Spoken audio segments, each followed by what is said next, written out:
program Prevent Child Abuse America. Considering that young people have nothing to compare their treatment with, they often think that this toxic behavior is normal or even expected. The alarming conclusion is that they can't ask for help because damage sets in if they don't realize it's needed. In this follow-up to our 8 toxic things parents say, we explore some more things to look out for if you think your parents are toxic. Ever hear the phrase, "don't take it personally"? Well, this time, those insults are very personal, and it's from the parents. The first video in this series details a few of these personal attacks, yet there are so many more types. Some more of these hurtful and offensive words include: 1. You look terrible. You know that phrase, "a face only a mother could love"? It means that parents should be supportive of your appearance. So when a child is image shamed by them, insecurities skyrocket.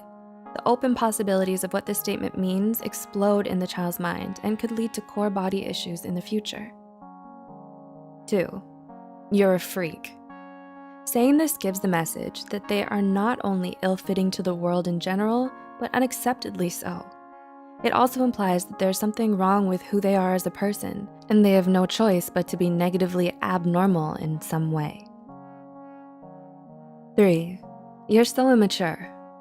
If this was the response you received from a parent after requesting something or participating in a discussion with a parent, what's the emotion you read or felt behind that phrase? Is it disgust? Is it ridicule? Is it shame? This implies that the child is wrong or off, like they're undeveloped and inferior.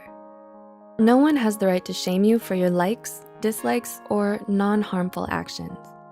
There are also many instances of parents using words of neglect, which are another form of toxic comments, such as, 4.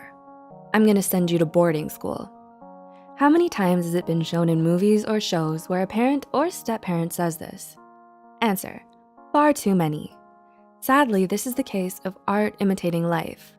Yes, parents do say these things to their actual children.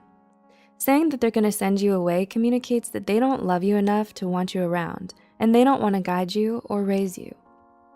5. Once you're 18, I'm kicking you out. Reaching the age of majority, which is most common at 18, technically marks the legal beginnings of adulthood. So when a parent says this, it gives rise to feelings of guilt. The almost adult often feels like they're a burden, and that maybe things would be better for the family if they left. There are also manipulative comments, which are also toxic.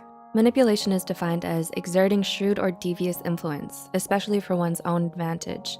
Some examples are, 6. This is your fault. A parent placing blame on their child and acting victimized causes the child to feel like a burden or even a curse. This can lead to them going to great lengths to avoid being a so-called problem, maybe even enslaving themselves to maintain acceptance. 7. Show me some respect. It's certainly important for people to give respect where it's due. However, there are limits. If a parent or elder are toxic, being commanded to respect such behavior just because they're older is confusing. This also sends a message that once you get to a certain age, it's okay to behave in a disreputable or unethical manner because other people should respect you no matter what, just because you're older. The adult in this case is betting on the youth unquestioningly being respectful without need for a reason, allowing the adult full control. Critical thinking and questioning can help the child out of this if they have proper guidance. Other toxic comments come in the form of controlling words, such as 8. Do what I say or else. This is an outright threat. This dismisses the child's independent needs and desires, leaving them feeling unworthy of anything other than following the parent's whims. This brings us now to criticism, and not the constructive kind. Overly critical statements about skills or abilities are common and detrimental. Statements like, 9, you are terrible at sports. One can substitute the word sports for any hobby or activity taken up by the child. This makes the child self-conscious about their skills, which can turn to anxiety, degrading performance further, and eventually even replacing the association of enjoyment of the activity with tension and fear. Which brings us to 10. You're the worst student. Even though many of us tend to be aware that there is always someone better than us, it's quite the downer to hear from our parents the implications that there's no one worse than us. These types of remarks can feel like a confirmation of the receiver's negative self-thoughts, especially when we're younger. We tend to trust our parents above all others, so being confirmed by them as the worst definitely contributes to low self-esteem and feelings of being generally undeserving. Many of these toxic things parents say are more than just poisonous hot air.